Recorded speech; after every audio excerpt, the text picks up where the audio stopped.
Guns stored here in Toledo, leaving the city and heading to Canada.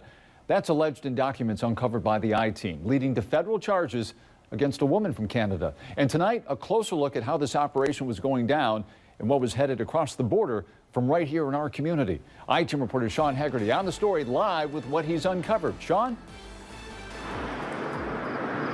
Yeah, if you think about firearms being smuggled out of the United States to a bordering country, you typically think of Mexico, but it turns out that firearms were leaving here, the Reynolds Road area of Toledo, and heading to Canada.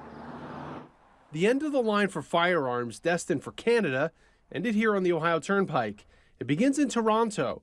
That's when, according to this affidavit, Customs and Border Protection agents spotted Charisse Destiny Ann Williams boarding a flight to Detroit Metro Airport. Williams told Customs she was headed to a hotel on Secor Road in Toledo.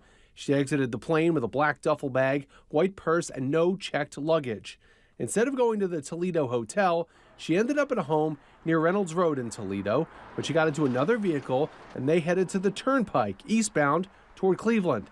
When the highway patrol pulled the vehicle over for speeding near Fremont, both the driver and Williams consented to a search.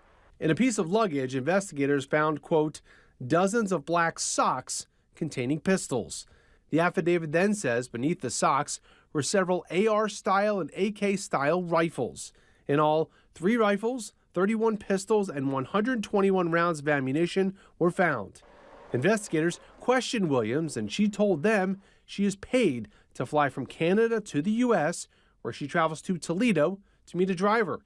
She went on to say she accompanies the driver in various bags to New York State, leaves the bags at different locations in New York, and then travels back to Canada through a port of entry land border crossing. Williams told investigators she was transporting something illegal across the U.S. and that the, quote, product was headed to Canada. The U.S. Bureau of Alcohol, Tobacco, and Firearms tracks illegal firearms found in Canada that trace back to the U.S. In the last 5 years, the highest amount was 2019, when more than 7,000 guns were found. In the most recent data, 2021, it was just over 3,000.